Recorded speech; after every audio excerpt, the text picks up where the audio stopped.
आज के दौर में हम अपने बच्चों को ऑलराउंडर बनाने की होड़ में कराटे, कोडिंग, स्विमिंग, तमाम तरह की चीज़ें सिखाने का एक तरह से प्रेशर भी बनाते हैं।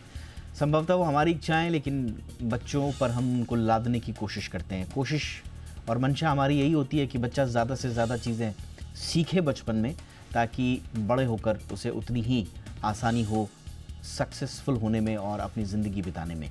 लेकिन इसके चक्कर में ये जो फोमो पेरेंटिंग है, इसके चक्कर में कहीं हम बच्चों को टाइम टेबल में कैद तो नहीं कर रहे हैं उनके बचपन को।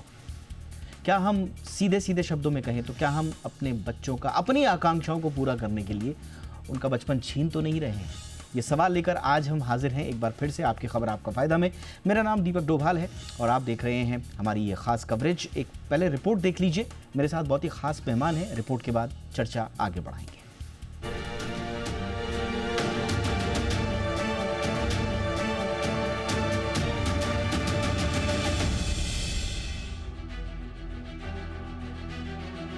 आज के दौर में बच्चों की दिनचर्या टाइम टेबल में सिमट कर रह गई है। पहले स्कूल, फिर स्कूल से आने के बाद हॉबी क्लासेस यानी karate, coding, swimming, dance, music और फिर हर सब्जेक्ट के ट्यूशन का बोझ। यानी बच्चे बच्चे ना हुए बल्कि पेरेंट्स के सपनों को साकार करने का एक खिलौना बन चुके हैं। दरअसल आज के दौर में यही सच्चाई है। हर माँ बाप को डर होता है कि भागदौड़ की दुनिया में उनका बच्चा कहीं पीछे न छूट जाए। दरअसल माँ बाप के इस डर को फोमो पेरेंटिंग कहते हैं, यानी fear of missing out. Social media ने इस रेस को और तेज कर दिया है। अब हर कोई चाहता है कि उसका बच्चा सबसे आगे दिखे। केंद्र सरकार की कॉम्प्रिहेंसिव मॉड्यूलर सर्वे यानी सीएमएस रिपोर्ट बताती है कि शहरी इलाकों में 30.7% स्टूडेंट्स प्राइवेट कोचिंग ले रहे हैं, जबकि ग्रामीण इलाकों में यह आंकड़ा 25.5% का है। कुल 27% स्कूली स्टूडेंट्स प्राइवेट कोचिंग से पढ़ाई कर रहे हैं। प्राइवेट कोचिंग के बाद पेरेंट्स उन्हें अलग अलग एक्टिविटी में भेज रहे हैं। पहले के समय में स्कूल के बाद एक एक्टिविटी या ट्यूशन नॉर्मल थी। अब बच्चों से उम्मीद की जा रही है कि वो पढ़ाई में टॉपर हों, स्पोर्ट्स में स्टार हों और म्यूजिक में मास्टर हों। लेकिन क्या ये रेस बच्चों को खुश कर रही है या थका रही है? ये बड़ा सवाल है। एक्सपर्ट्स कहते हैं कि ओवर शेड्यूलिंग बच्चों को जल्दी बर्नआउट की तरफ ले जा रही है। 10 से 12 साल की उम्र में ही स्ट्रेस और थकान बढ़ रही है, और ये सिर्फ टाइम ही नहीं, पैसे का बोझ भी बढ़ा रही है। हॉर्स राइडिंग, गोल्फ, रोबोटिक्स जैसी क्लासेस के लिए पेरेंट्स हर महीने हजारों रुपए खर्च कर रहे हैं ताकि उनका बच्चा सबसे बेहतर हो। अब सवाल ये उठ रहा है कि क्या बच्चों को वाकई इतनी एक्टिविटीज की जरूरत है या हम बच्चों से उनका बचपन छीन रहे हैं? एक्सपर्ट्स की सलाह है कि बच्चों को वक्त दें, बातचीत करें। हर पल एक्टिव रहने की जरूरत नहीं है, बच्चों को समय देना भी बेहद जरूरी है, क्योंकि बचपन का असली मजा क्लासरूम के बाहर फ्री टाइम में छिपा है। तो अगली बार जब आप बच्चे के टाइम टेबल में नई क्लास जोड़ें तो सोचिए, क्या ये बच्चे के बचपन पर बोझ तो नहीं डाल रहा है? ब्यूरो रिपोर्ट, जी।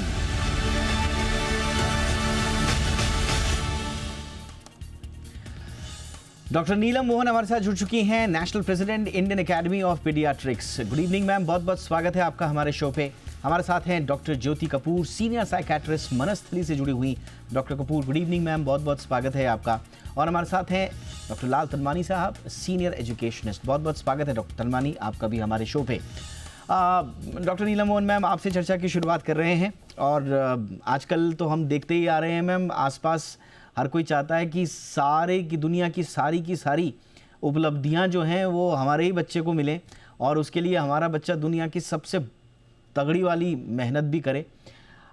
ये दरकिनार करते हुए फैक्ट कि बच्चे को क्या चाहिए, बच्चे के मन में क्या चल रहा है, मैम क्या ये बच्चे की अपब्रिंगिंग को प्रभावित करता है?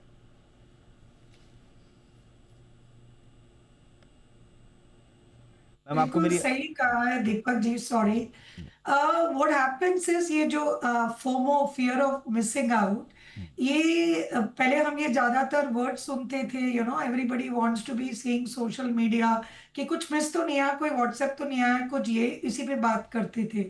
लेकिन ये चीज पेरेंट्स तक है। मेरे हिसाब से आजकल हम बोलना ज्यादा शुरू करे हैं और तो पता है, लेकिन ये बात ऑलमोस्ट पिछले 2-3 डेकेड से है, और मैं सही कहूंगी कि ये फियर मुझे अपने बच्चे को भी लेके था।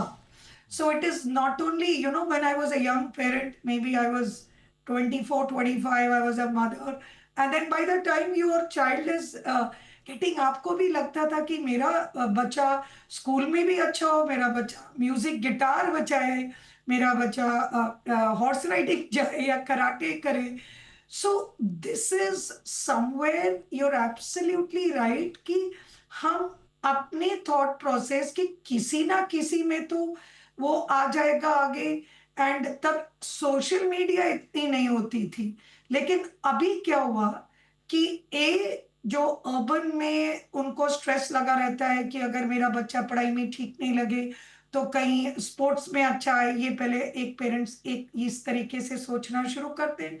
तीसरा हो गया कंपैरिजन कि मेरे पड़ोसी का बच्चा तो इतना कुछ कर रहा है, मेरा नहीं कर रहा है, तो उसके साथ कंपैरिजन।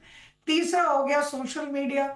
सोशल मीडिया में जब वो बैठे हुए पेरेंट्स माँ बाप देख रहे हैं वाइल दे आर, सो उनको लगता है कि हाय मेरा बच्चा भी इस तरीके का। So these are wrong things. क्यों रॉन्ग है? अगर मैं आपको बोलूं रॉन्ग है तो पहला सवाल क्यों? क्योंकि इससे ऑब्वियसली वो जब इतना कुछ कर रहा है तो उसकी स्लीप कम हो जा रही है। एंड स्लीप एक ऐसी चीज है जो हम कहते हैं कि मिनिमम 8 से 10 घंटे होना चाहिए एक बच्चे को। इवन अडोलेसेंट को 8 to 10 आवर्स। तो आजकल के बच्चे स्लीप इसके बदले कम कर रहे हैं क्योंकि वो स्कूल का जो स्टडीज बताते हैं, जो ऑलमोस्ट दिल्ली मुंबई बैंगलोर इनमें जो स्कूल्स एंड ऑल में जी। 60 आवर्स अ वीक बच्चे ट्यूशन और स्कूल्स को मिला के पढ़ रहे हैं। So when they are working homework and teaching 60 घंटे। हम कहते हैं कि एक अडल्ट को 40 आवर्स अ वीक करना चाहिए, तो ये बच्चों को आप 60 आवर्स अ वीक करा रहे हैं और उसके बाद स्लीप कॉम्प्रोमाइज हो रही है, फिजिकल एक्टिविटी हो रही है। तो स्लीप में आपका बॉडी लाइक आपके हार्मोन्स, जी, आपके ग्रोथ, आपका कॉग्निशन, आपकी एक तरह से बर्नआउट की स्थिति आ जाती है बच्चों के तो लिए। That all absolutely ma'am, getting absolutely ma'am, burnout इस तरीके से हो। Absolutely ma'am. Doctor Kapoor ma'am, एक तरह से पहले तो ये परफेक्शनिज्म का ये जो पूरा का पूरा साइकिल शुरू होता है, ये कैसे शुरू होता है? मतलब एज अ पेरेंट ये क्यों मन में भाव आता है? क्या ये उन पेरेंट्स के मन का या उनकी पर्सनैलिटी का एक खाली हिस्सा है जो वो अपने बच्चे से भरना चाहते हैं?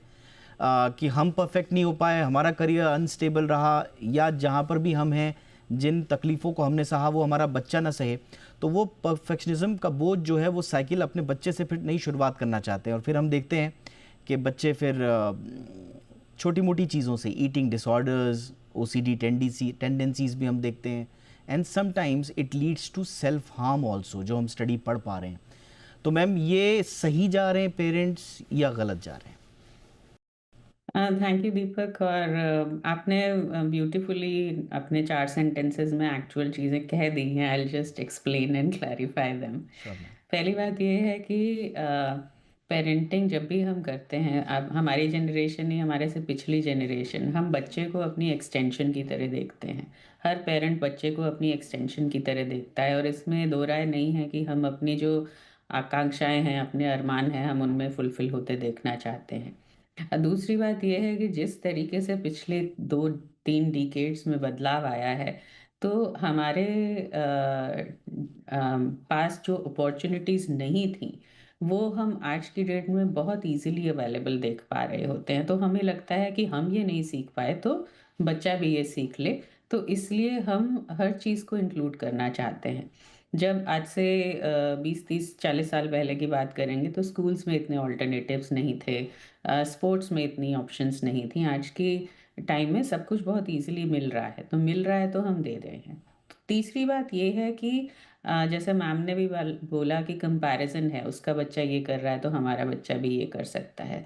तो ये सब के चलते हम बहुत सारी चीज़ें ऐड कर रहे हैं। जो हम भूल रहे हैं वो ये है कि हर बायोलॉजिकल बीइंग की जो ग्रोथ है, जी। वो एक पीरियोडिकली एक तरीके से चलती है जिसको हम माइलस्टोन्स बोलते हैं।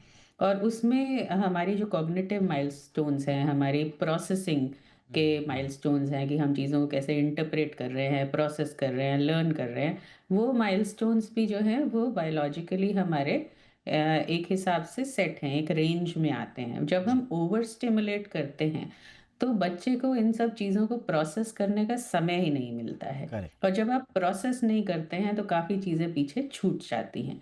जैसे कि हमारी इमेजिनेटिव पावर्स हैं, वो पीछे छूट जाती हैं क्योंकि इमेजिन करने का समय नहीं है। इमेजिन आप कब करोगे? जब आप खाली बैठोगे, जब आप बोर होगे। अब आप बोर ही नहीं हो रहे तो आप इमेजिन कैसे करोगे? हमको ऑडियो विजुअल एड्स के यस। थ्रू बनी-बनाई दुनिया दिख रही है, तो हम अपनी दुनिया तो क्रिएट ही नहीं कर पा रहे हैं, हम उसी को फ़ॉलो कर रहे हैं, उसी को सिमुलेट कर रहे हैं। और वो अ, दुनिया भी वो है जो हमको बताया गया है कि इस दुनिया में आप जाओ, इस दुनिया में आप जाओ। ये बहुत इंपॉर्टेंट पॉइंट आपने रख दिया मैम, और यहीं से ना मेरे दिमाग में एक चीज़ भी आ रही है कि संभवतः इसीलिए तनवानी सर, इसीलिए संभवतः आगे चल के बच्चों को करियर चुनने में बड़ी मुश्किलात आती हैं, क्योंकि बचपन से लेकर और 20-21 साल तक की उम्र में बच्चे के पास 20 सर्टिफिकेट्स हैं। मतलब उसके पास ताइक्वांडो का भी है, जूडो का भी है, गिटार का भी है, स्विमिंग का भी है, but there is no deep passion. And संभवतः इसीलिए आगे चल के वो एक मीडियोकर सा पाथ चुन लेता है ना, सेम एक बड़ा हल्का सा सेफ सा हो जाए जो उसके लिए। और अगर मैं सही हूं तो आगे करियर चुनने में जो बच्चे, कहा जाता है ना पहले से ही कि भाई आपको डॉक्टर बनना है, आपको इंजीनियर बनना है, जब वो डॉक्टरी करने जाते हैं, इंजीनियर बनने की कोशिश करते हैं, तब उनको पता चलता है 5 साल बाद, 7 साल बाद, अरे नहीं मैं तो कुछ और करना चाहता था, मैं आर्ट्स करना चाहता था, मैं MBA करना चाह रहा हूँ, मैं एंटरप्रेन्योर बनना चाह रहा हूँ, या मैं सिंगर बनना चाह रहा हूँ। तो शायद, if I am not wrong Tanwani, please clear me, कि ये बचपन में इतना सारा क्लटर्ड जो चीज़ें उसके मन में लाद दी जाती हैं, आगे चल के यही कन्फ्यूजन तो नहीं होता है? Deepak sir, thank you very much for giving me this platform. एक छोटे से स्टोरी के साथ चालू करूं कि जब बचपन पे बोझ पड़ता है तब मासूमियत सबसे पहले टूट जाती है। तो दीपक जी, ये पक्का है कि हम बच्चे को परवरिश दे रहे हैं, न कि एक टाइम मशीन बना रहे हैं।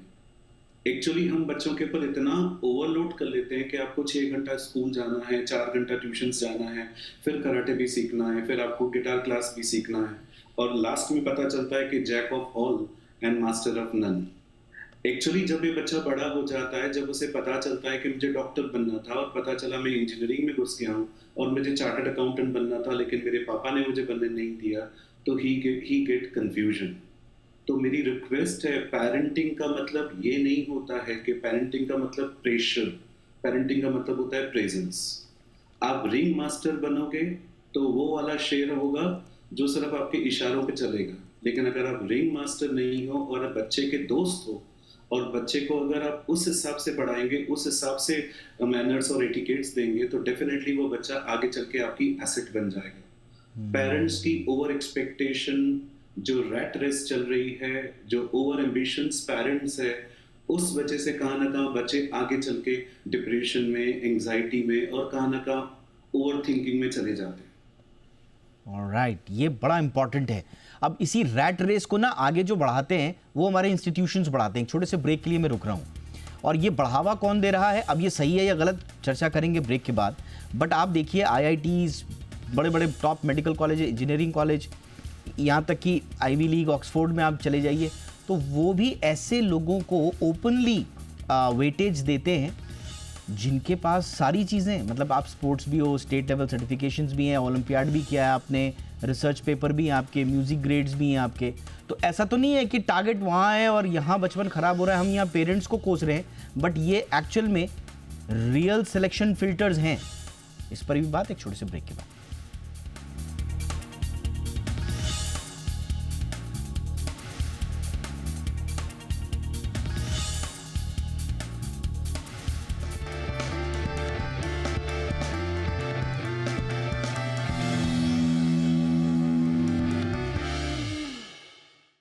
ब्रेक के बाद आपका स्वागत है। Doctor Neelam Mohan ma'am, health के नज़रिए से कहा यह जाता है कि अगर बच्चे को हम अलग अलग तरीके से मोटिवेट नहीं करें बाहर जाने के लिए, तो संभवतः वो फिर उसको एक्सपोजर उतना मिल नहीं पाएगा। तो पेरेंट्स का ये भी एक दलील होता है कि भले ही हम सही चीज़ ना कर रहे हो, लेकिन इस चक्कर में कम से कम बच्चे को बाहर जाकर प्रेरित तो कर रहे हैं कि आप बाहर जाइए, बाहर की दुनिया देखिए, अलग अलग स्किल्स को अपनाइए, आपको उसको आगे परस्यू करना है, नहीं करना है वो छोड़ दीजिए। तो बेटर अप्रोच फिर क्या हो मैम, बैलेंस कैसे हो?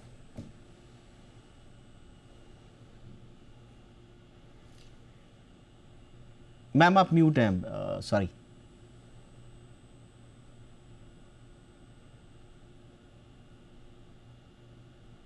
जिंदगी में हर एक चीज में बैलेंस की बहुत जरूरत है, जी। and that is the key, whether it is studies, whether it is play, whether it is activity, whether it is sports. So balance is what हम रखना भूल जाते हैं। तो जैसे मैंने बताया कि जब तक वेरी ट्रूली सेड कि बोर्डम एक्चुअली क्रिएटिविटी का स्पार्क करता है, नंबर वन। नंबर टू, आपको प्ले क्यों चाहिए? मैं 1 घंटा फालतू में कह रही हूँ, एक डॉक्टर की हर पेरेंट को कहती हूँ 1 आवर का आपको एक्टिव प्ले करें। क्यों? प्ले से इतने सारी चीजें इंपॉर्टेंट होती है साइंटिफिकली। आज मैं कहूंगी जो पहले नहीं कही, फिजिकल फिटनेस की बात करती रहती हूँ मैं कि प्ले करने से फिजिकल फिट हो गए, हेल्दी हो गए, मेटाबॉलिक डिजीज नहीं होगी, मोटापा नहीं होगा, हेल्थ इश्यूज। आज उस सबको छोड़ते हैं। आज मैं बात करती हूँ कि साइंटिफिकली जो प्री फ्रंटल कॉर्टेक्स, ये हमारा ऐसा पार्ट ब्रेन का है जो डेवलप अच्छा करता है, और ये प्री फ्रंटल कॉर्टेक्स का काम होता है क्रिएटिविटी, सोशल इंटेलिजेंस, डिसीजंस जो हम लेते हैं, डिसीजन मेकिंग। तो ये सारी चीजें, and also stress buffering. So ये that is why it is so important to keep a balance of play, and it is balance to keep sleep. Sleep कहते हैं कि चाइल्ड को, 10 साल से छोटे को 9 से 11 घंटे, और 10 से 18 के बीच में 8 से 10 घंटे। अगर आप ये बैलेंस रख पा रहे हैं कि आप प्ले भी देख रहे हैं और स्लीप भी कर रहे हैं, थोड़ा सा फ्री टाइम जो कहते हैं बोर्डम टाइम या 1 hour free time, then remaining time में आप कैसे अपने बच्चे को बैलेंस करते हैं स्टडीज और एक्टिविटीज में। इसीलिए जो गाइडलाइंस देते हैं हम, वी से कि keep one structured activity in a week. And मेरे जो सारे फ्रेंड्स मैं देखती थी जो अमेरिका में चले गए, वो अपने बच्चों को जब करते थे, वो एट अ टाइम 2-3 एक्टिविटीज में नहीं डालते थे। उसका कारण ये नहीं कि उनको खुद ड्राइव करके बच्चे को छोड़ने जाना है, लाने जाना है पूल, एक तो वो भी आजकल इंडिया में यू गेट फैसिलिटीज, ड्राइवर्स है गए हैं तो हम भेज दे रहे हैं, लेकिन एक स्ट्रक्चर्ड एक्टिविटी करने से फोकस करें। एंड अगर उस बच्चे को वो नहीं पसंद आया, then you change it and shift it to another. जैसे आपने कहा कि मैं देख लूं, हो सकता है after a year the child says I am not enjoying, then you put into other activity. But एक ही साथ मैं बोलूं कि तो कराटे भी क्लास जाओ, हॉर्स राइडिंग भी जाओ, गोल्फ के लिए भी जाओ, ये नहीं क्योंकि आपने जैसे कहा कि एडमिशन हो जाए, तो वो गलत है। कहना है कि जितना जरूरत ये आपने जो आपने बोला ना कि आपने जो कुछ भी कहा मैंने तो वो किया, इतनी बड़ी बात आपने बोल दी। मुझे लगता है कि डॉक्टर कपूर, आजकल हम देख रहे हैं कि आगे चल के जो पेरेंट्स और बच्चों के मन में 30-35 साल बाद या शादी के बाद या जॉब के बाद जो एक अलगाव आ जाता है, कहीं उसका एक बहुत बड़ा कारण ये तो नहीं कि भाई आपने जो कुछ कहा बचपन में मैंने वो किया, मैंने वो खेलना कूदना, म्यूज़िक, ये वो सो, ये हॉबी वो हॉबी, हॉर्स राइडिंग, स्विमिंग, सब कुछ किया, और अब जो मैं करना चाहता हूँ वो मैं शायद आज तक नहीं कर रहा था। एंड एक तरह से एक लॉन्ग टर्म रिसेंटमेंट या फिर एक इमोशनल डिस्टेंस आ जाता है पेरेंट्स और बच्चे के बीच में। क्या ये एक रीज़न हो सकता है? डेफिनेटली दीपक, अगर इस टॉपिक पे बात करें तो बहुत लंबा हो जाता है। एक खलील गिब्रान की ऑफन कोटेड लाइन है कि children come through you, not from you. You can give them your love, not your thoughts. You can house their bodies, not your soul. अब हम क्या कर रहे हैं कि हम ये चाह रहे हैं कि बच्चा हमारे जैसा बन जाए, हम अपनी ज़िंदगी बच्चे के थ्रू जी लें। लेकिन बच्चे की अपनी ज़िंदगी है, बच्चे की अपनी डिज़ायर्स हैं, लेकिन उसको एक्सप्लोर करने का अगर समय नहीं मिलेगा, अगर उसे पता नहीं होगा, हम उनको एक्सपोज कर सकते हैं कि ये चीज़ें अवेलेबल हैं, बट चॉइस उन्होंने करना है। There is something called stimulation balance. यहाँ पे ओवर स्टिमुलेशन और अंडर स्टिमुलेशन दोनों ही परेशानी क्रिएट करते हैं। तो जब भी प्रीफ्रंटल कॉर्टेक्स की हम बात करते हैं तो वहाँ ऑप्टिमल स्टिमुलेशन के लिए ऑप्टिमल डोपामिन चाहिए, ऑप्टिमल लेवल ऑफ थोड़ा सा कॉर्टिसोल चाहिए, बहुत ज़्यादा नहीं चाहिए। तो ये सारी चीज़ों की जब हम बात करते हैं तो हाँ, संतुलन की बहुत ज़रूरी है। अगर वो नहीं होगा तो जाहिर सी बात है कि रिलेशनशिप्स सफ़र वो भी करते आएंगे। हैं, सॉरी टू हमारी interrupt ma'am, connectivity quickly disturb आपने बिल्कुल सही बोला और इसको आपने समझाया भी।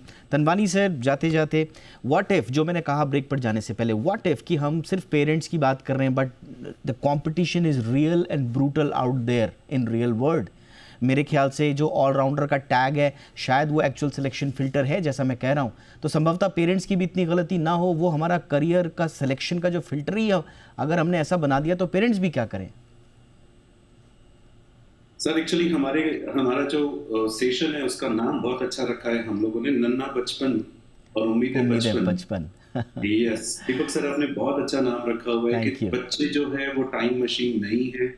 हम बच्चों को मास्टर ऑफ ऑल तो करना चाहते हैं, लेकिन सच बताऊं अगर बच्चा एक में भी स्मार्ट हो जाए, एक कोई भी चीज में भी स्मार्ट हो जाए, तो बच्चा अपना नाम, अपना करियर, अपने देश का नाम कर सकता है। तो हमें बच्चों को सिखाना चाहिए। No doubt they need everything जो हम बच्चों को सिखाना चाहते हैं।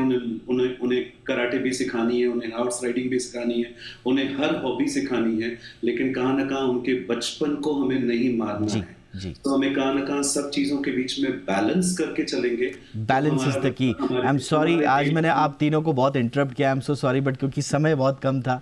ऑलवेज आप जब आते हैं तो बड़ा अच्छा लगता है आपसे बातचीत करके, बट आज समय इतना ही था, क्षमा करेंगे आप तीनों। बहुत बहुत धन्यवाद आप वक्त निकालने के लिए आए। Lal Tanwani sir, doctor Jyoti Kapoor ma'am, doctor Neelam Mohan ma'am, thank you so much for your time. Show में इतना ही, इजाज़त दीजिए, नमस्कार।